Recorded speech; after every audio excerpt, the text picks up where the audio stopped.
How can a single abandoned truck just sitting on the side of a road in France tell you the entire story of a world war? I know it sounds pretty wild, but that's exactly what we're going to dig into today. It's a story about an industrial autopsy that completely changed how a group of soldiers saw their enemy, and really how they saw themselves.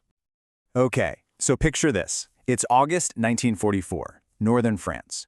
A rare German air attack has just scattered an American convoy, and left behind is a single GMC truck. It's abandoned, but it's totally intact. For a handful of mechanics from the German 276 Infantry Division, hey, it's a small prize of war. So carefully, they start to approach it.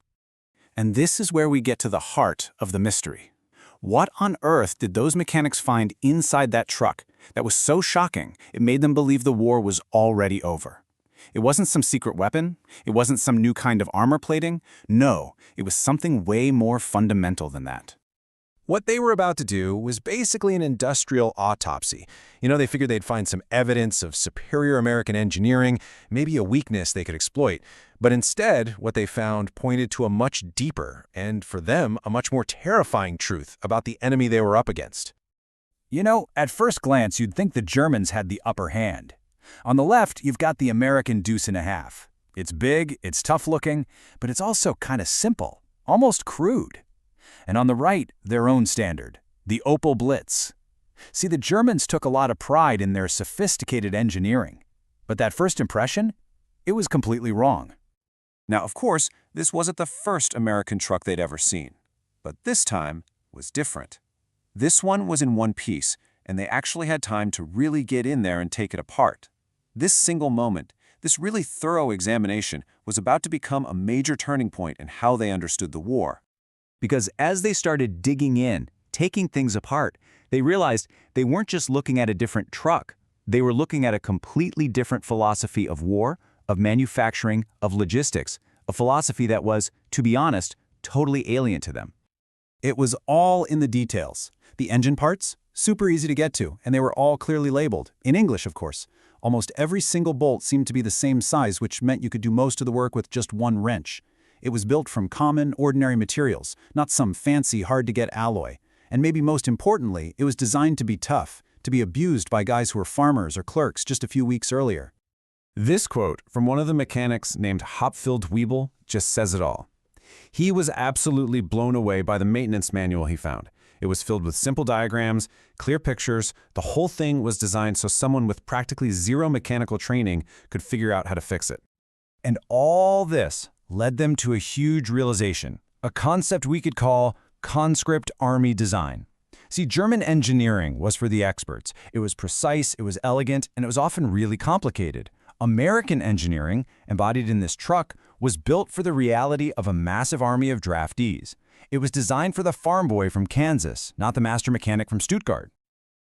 At first, one of the mechanics muttered that it was designed for idiots, but his superior immediately saw the truth and corrected him with this incredible insight. It wasn't about being an idiot. It was about scale. It was a design philosophy that, in its own way, was absolutely brilliant. But the design of the truck, that was just shock number one. Shock number two came when they looked a little closer at the metal frame and they found the production number stamped right into the steel. And this is where the sheer, terrifying scale of their problem became crystal clear. 150,000. Just let that number sink in for a second. That was roughly how many of these trucks were built in 1943 from a single factory in Pontiac, Michigan. One factory, one model, 1 year. That number, all by itself, was more than the total number of trucks of all types from all factories across the entirety of Germany for that same year. And if you zoom out and look at the whole war, well, the picture gets even crazier. America made over 562,000 of just this one model of GMC truck. The Germans, by contrast, built about 100,000 of their main truck, the Opel Blitz, during the entire war. The industrial gap wasn't a gap, it was a canyon. But here's where the American system was just next level. As the Germans captured more and more Allied vehicles over time, they noticed something truly amazing. A carburetor from a GMC truck would fit perfectly on a Dodge. The electrical parts were the same across different brands. The US hadn't just standardized one factory, they had standardized an entire national industry for the war effort. Okay, so these are huge numbers, right? But what does that actually mean on the ground, on the battlefield? Well, it created this massive fundamental difference in how the two armies could move, how they could fight, and how they could stay supplied. And just 1 week after they inspected that truck, those German mechanics were in full retreat.